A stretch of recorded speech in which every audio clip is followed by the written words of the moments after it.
ಸ್ನೇಹಿತರೆ ನಮಸ್ಕಾರ. ಇದು ಕರ್ನಾಟಕ ರಾಜ್ಯೋತ್ಸವ ತಿಂಗಳು. ಈ ಸಂದರ್ಭದಲ್ಲಿ ಕನ್ನಡ ಸಂಸ್ಕೃತಿ, ಕನ್ನಡ ಇತಿಹಾಸ ಹಾಗೂ ಕಲೆ ಇತ್ಯಾದಿಗಳ ಬಗ್ಗೆ ಯಾರೆಲ್ಲ ಕನ್ನಡಿಗರು ತಮ್ಮ ತಾಯ್ನಾಡಿನಿಂದ ದೂರ ಇದ್ದಾರೋ ಅಂಥವರ ಅಂದರೆ ಹೊರನಾಡ ಕನ್ನಡಿಗರ ಆಸೆ ಆಕಾಂಕ್ಷೆಗಳು, ಶ್ರೇಯೋಭಿಲಾಷೆಗಳು ಇವುಗಳ ಬಗ್ಗೆ ಬೆಳಕು ಚೆಲ್ಲಿ ಅವರು ಕನ್ನಡತನದ ವಿಷಯದಲ್ಲಿ ಈಗ ಯಾವ ಸ್ತರದಲ್ಲಿ ನಿಂತಿದ್ದಾರೆ, ಮುಂದಿನ ದಿನಗಳಲ್ಲಿ ಕನ್ನಡಿಗರು ತಮ್ಮ ಸಂಸ್ಕೃತಿಯ ವಿಷಯದಲ್ಲಿ ಯಾವ ನೆಲೆಯಲ್ಲಿ ನಿಲ್ಲಬಹುದು, ಹೊರನಾಡ ಕನ್ನಡಿಗರು ತಮ್ಮ ತಾಯ್ನಾಡಿಗೆ ತಾಯ್ನುಡಿಗೆ ಏನೇನು ಕೊಡುಗೆ ಕೊಡಬಹುದು ಅನ್ನೋ ವಿಷಯಗಳನ್ನು ಅವಲೋಕಿಸಿ ಕನ್ನಡದ ಕಲೆ ಸಂಸ್ಕೃತಿಗಳನ್ನು ವಿಶ್ವದ ಭೂಪಟದಲ್ಲಿ ಯಾವ ರೀತಿಯಾಗಿ ಎತ್ತಿ ಹಿಡಿಬಹುದು ಅನ್ನೋದರ ಬಗ್ಗೆ ನಾವೆಲ್ಲರೂ ವಿಚಾರ ಮಾಡಬೇಕಾಗಿದೆ. ಅಂಥವುದೇ ಒಂದು ಆತ್ಮವಿಮರ್ಶೆಯ ಪ್ರಯತ್ನ ಇವತ್ತಿನ ಈ ಎಪಿಸೋಡ್. ಇವತ್ತಿನ ದಿನಗಳಲ್ಲಿ ನಮ್ಮ ಕರ್ನಾಟಕವೂ ಸೇರಿದಂತೆ ಹಲವಾರು ರಾಜ್ಯಗಳಲ್ಲಿ ಮಾತೃಭಾಷೆಯನ್ನ ಕಲಿಕಾ ಮಾಧ್ಯಮವನ್ನಾಗಿ ಪುನಃ ಸ್ಥಾಪನೆ ಮಾಡಬೇಕು ಅನ್ನೋ ಕೂಗು ಕೇಳ್ತಾ ಇದೆ. ಯಾಕೆಂದ್ರೆ ನಮ್ಮ ರಾಜ್ಯವನ್ನು ಸೇರಿ ದೇಶದ ಎಲ್ಲ ರಾಜ್ಯಗಳಲ್ಲಿ, ಆಲ್ಮೋಸ್ಟ್ ಎಲ್ಲ ರಾಜ್ಯಗಳಲ್ಲಿ ಮಾತೃಭಾಷೆಯಲ್ಲಿ ಶಿಕ್ಷಣವನ್ನು ಪಡೆದುಕೊಳ್ಳುವಂಥವರ ಸಂಖ್ಯೆ ದಿನದಿಂದ ದಿನಕ್ಕೆ ಕಡಿಮೆ ಆಗ್ತಾ ಇದೆ. ಇಂಗ್ಲಿಷ್ ಈಗ ಅನಿವಾರ್ಯ ಅನ್ನೋ ಮಟ್ಟಕ್ಕೆ ನಾವೆಲ್ಲ ಬಂದಿದ್ದೀವಿ. ಹಿಂದೆಲ್ಲ ಮಹಾನ್ ಸಾಧಕರು ತಮ್ಮ ತಮ್ಮ ಮಾತೃಭಾಷೆಯಲ್ಲೇ ಕಲಿತು ಮುಂದೆ ಜಾಗತಿಕ ಮಟ್ಟದಲ್ಲಿ ಮಿಂಚಿದ್ದು ನಮ್ಮ ಕಣ್ಣು ಮುಂದೆ ಇದ್ರೂ ಕೂಡ, ಆ ಒಂದು ನಿದರ್ಶನಗಳು ನಮ್ಮ ಮುಂದೆ ಇದ್ರೂ ಕೂಡ ನಾವು ಕುರಿ ಮಂದೆ ಹಾಗೆ ಕಣ್ಣು ಮುಚ್ಕೊಂಡು ಇವತ್ತಿನ ಸಾರ್ವತ್ರಿಕ ಶಿಕ್ಷಣ ನೀತಿಯನ್ನೇ ಅನುಸರಿಸ್ತಾ ಇದ್ದೀವಿ.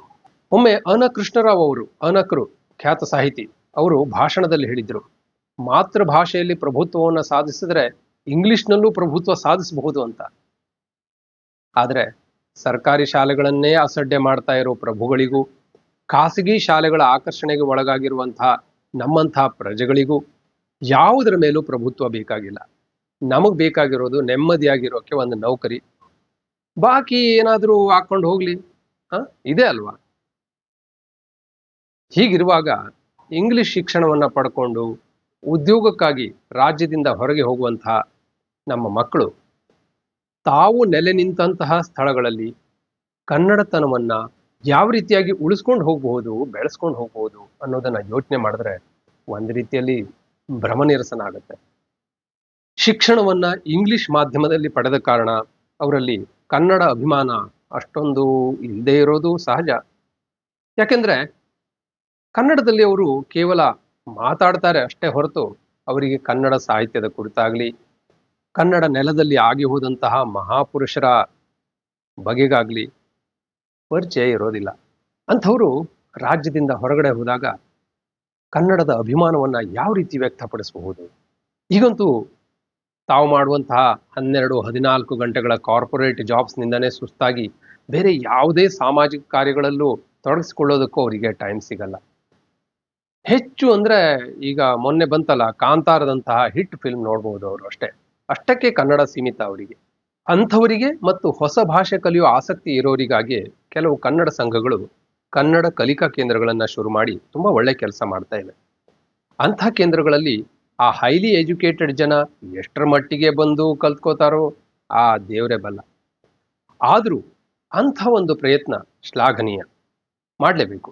ಆದರೆ ಕಳೆದ ವಾರ ಒಂದು ಕಾನ್ಫರೆನ್ಸ್ಗಾಗಿ ಬರೋಡಾಕ್ಕೆ ಹೋದಾಗ ಅಲ್ಲಿ ಬೇರೆ ಕಡೆಯಿಂದ ಬಂದ ಒಬ್ಬರು ಕನ್ನಡಿಗರು ಭೇಟಿಯಾದರು. ಅವ್ರ ಜೊತೆ ಚರ್ಚೆ ಮಾಡ್ತಾ ಇರುವಾಗ ಒಂದು ಶಾಕಿಂಗ್ ವಿಷಯ ತಿಳಿಯಿತು. ಏನು ಅಂದ್ರೆ, ಒಂದು ಹೊರನಾಡ ಕನ್ನಡ ಸಂಘದಲ್ಲಿ, ಅದರ ಹೆಸರು ಇಲ್ಲಿ ಹೇಳಲ್ಲ, ಅದರಲ್ಲಿ ಕನ್ನಡ ಕಲಿಕಾ ಕೇಂದ್ರದ ಹೆಸರಿನಲ್ಲಿ ಬಿಸ್ನೆಸ್ ನಡೀತಾ ಇದೆ ಅಂತ ಹೇಳಿದ್ರು.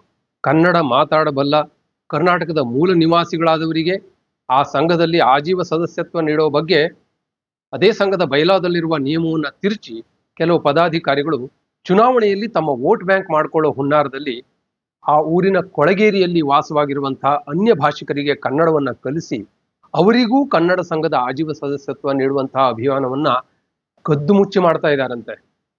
ಅಲ್ಲಿ ನಡೆಯೋ ಎಲ್ಲಾ ಕನ್ನಡ ಕಾರ್ಯಕ್ರಮಗಳಲ್ಲೂ ಅಂತಹ 100 ಸ್ಯೂಡೋ ಕನ್ನಡಿಗರನ್ನ ಬಾಡಿಗೆ ಬಸ್ ಮೂಲಕ ಕರೆಸಿ ಬಂದ ಅತಿಥಿಗಳಿಗೆ, ಏನು ನಮ್ಮ ರಾಜ್ಯದಿಂದ ಅಲ್ಲಿಗೆ ಹೋಗಿರ್ತಾರೆ, ಅವ್ರ ಎದುರುಗಡೆಗೆ ಕೂರಿಸಿ ಸಭಾಂಗಣ ತುಂಬಿಕೊಂಡು ಹಾಗೆ ಕಾಣಿಸೋ ತರ ನೋಡ್ಕೊಳ್ತಾ ಇದ್ದಾರಂತೆ. ಅಲ್ಲಿಗೆ ಬಂದ ಎಲ್ರಿಗೂ ಧಾರಾಳವಾಗಿ ಊಟ ಹಾಕಿ ಕಳಿಸ್ಕೊಡ್ತಾ ಇದ್ದಾರಂತೆ.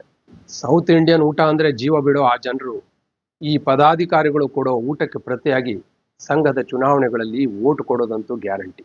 ಹಾಗೇನೆ ಇಂಥ ಕಾರ್ಯಕ್ರಮಗಳ ಆಯೋಜನೆಯ ಮೂಲಕ ಊಟದ ಖರ್ಚನ್ನ ಹೆಚ್ಚು ತೋರಿಸಿ ಹಣ ಹೊಡೆಯೋ ಹುನ್ನಾರ ಇರೋ ಪದಾಧಿಕಾರಿಗಳ ಆರ್ಭಟ ಜೋರಾಗಿದೆಯಂತೆ. ಆ ಸಂಘದ ಮ್ಯಾನೇಜರ್ ಟೇಬಲ್ ಮೇಲೆ ಕಂತೆ ಕಂತೆ ಹಣದ ಕಟ್ಟಿಟ್ಟು ಆ ಕೊಳಗೇರಿ ಅನ್ಯ ಭಾಷಿಕರ ಹೆಸರಿನಲ್ಲಿ ಸದಸ್ಯತ್ವದ ಹಣ ಕಟ್ಟಿ ಅವರಿಗೆ ಸದಸ್ಯತ್ವ ಕೊಡೋ ದಂಧೆ ಜೋರಾಗಿದೆಯಂತೆ. ನೋಡಿ ಎಂಥ ಪರಿಸ್ಥಿತಿ ಬಂದಿದೆ. ಇದನ್ನು ಕೇಳಿ ನನಗೆ ನಿಜಕ್ಕೂ ಬೇಜಾರಾಯಿತು, ಕೋಪನೂ ಬಂತು. ಅಂಥ ಸಂಘಗಳ ಭವಿಷ್ಯ ಏನಾಗಬಹುದು ಹೇಳಿ? ದಕ್ಷಿಣ ಭಾರತದ ರಾಜ್ಯಗಳಲ್ಲಿ ಹೊರ ರಾಜ್ಯಗಳಿಗೆ ವಲಸೆ ಹೋಗುವ ವಿಷಯದಲ್ಲಿ ಕರ್ನಾಟಕ ಎಲ್ಲರಿಗಿಂತ ಹಿಂದಿದೆ ಅನ್ನೋದನ್ನ ನಾವು ಡೇಟಾದಿಂದ ತಿಳ್ಕೋಬಹುದು. ಹೀಗಿರುವಾಗ ಮುಂದಿನ ದಿನಗಳಲ್ಲಿ ಕನ್ನಡ ಸಂಸ್ಕೃತಿಯ ಪರಿಚಯವೇ ಇಲ್ಲದ ಅನ್ಯ ಭಾಷಿಕ ಪುಂಡರು ಹೊರನಾಡ ಕನ್ನಡ ಸಂಘಗಳನ್ನು ಆಕ್ರಮಿಸಿಕೊಳ್ಳಬಹುದು. ಕನ್ನಡಿಗರು ತಮ್ಮ ಚಟುವಟಿಕೆಗಳಿಗಾಗಿ ಕಟ್ಟಿಕೊಂಡಂತಹ ಕನ್ನಡ ಸಂಘಗಳಲ್ಲಿ ಕನ್ನಡಿಗರೇ ಅಲ್ಪಸಂಖ್ಯಾತರಾಗಬಹುದು. ಅಂಥ ಪುಂಡರಿಗೆ ಸದಸ್ಯತ್ವ ನೀಡಿದ ಮಹಾಶಯರಿಗೆ ಮುಂದೆ ಅದೇ ಕನ್ನಡ ಸಂಘ ಅಪರಿಚಿತವಾಗಬಹುದು. ತಾವು ಕೇವಲ ವೋಟ್ ಬ್ಯಾಂಕಿಗಾಗಿ ಮಾಡಿದ ಕೆಲಸ ಎಂಥ ಅಧ್ವಾನ ಸೃಷ್ಟಿ ಮಾಡಬಹುದು ಅನ್ನೋದರ ಕಲ್ಪನೆ ಕೂಡ ಅವರಿಗೆ ಇರಲಿಕ್ಕಿಲ್ಲ. ಯಾವ ರೀತಿ ನಮ್ಮ ಪಕ್ಕದ ರೋಹಿಂಗ್ಯಾಗಳು ನಮ್ಮ ದೇಶದೊಳಗೆ ನುಸುಳಿ ಇಲ್ಲಿನ Aadhaar, voter ID, ration card ಮಾಡಿಸ್ಕೊಂಡು ಇಲ್ಲಿನ ಸಂಪನ್ಮೂಲಗಳನ್ನು ಬಳಸ್ಕೊಂಡು ಇಲ್ಲೇ ಹಾಯಾಗಿ ಇದ್ಕೊಂಡು ಇಲ್ಲೇ ಸಮಾಜಘಾತುಕ ಕೆಲಸ ಮಾಡ್ತಾ ಇರ್ತಾರೋ, ಅದೇ ರೀತಿ ಅನ್ಯ ಭಾಷಿಕ ಸ್ಯೂಡೋ ಕನ್ನಡಿಗರು ಮುಂದೊಂದು ದಿನ ಹೊರನಾಡ ಕನ್ನಡ ಸಂಘಗಳನ್ನ ಮೂರಾಬಟ್ಟೆ ಮಾಡೋ ದಿನಗಳನ್ನ ನೋಡೋ ಮೊದಲು ಅಂಥ ಸಂಘಗಳ ಸದಸ್ಯರು ಎಚ್ಚೆತ್ಕೊಂಡು ಸದಸ್ಯತ್ವದ ವಿಷಯದಲ್ಲಿ ಕೂಲಂಕಷವಾಗಿ ಪರಿಶೀಲಿಸಿ ಎಚ್ಚರಿಕೆ ವಹಿಸುವ ಅಗತ್ಯ ಇದೆ. ಕನ್ನಡಾಭಿಮಾನ ಇಲ್ಲದ ಸ್ವಾರ್ಥಿಗಳಿಗೆ ಅದು ಸಾಧ್ಯ ಇಲ್ಲದ ಮಾತು.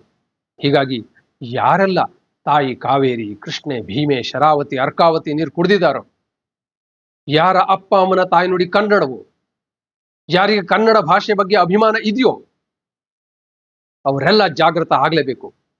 ಕನ್ನಡ ಭಾಷೆಯನ್ನ ರಾಜಕೀಯಕ್ಕಾಗಿ, ಸಂಘಗಳನ್ನ ಭ್ರಷ್ಟಾಚಾರಕ್ಕಾಗಿ ಬಳಸ್ಕೊಳ್ತಾ ಇರುವಂತಹ ದುಷ್ಟರನ್ನ ಗುರುತಿಸಿ ಹೊರ ಹಾಕಬೇಕಾದ ಅಗತ್ಯ ಇದೆ.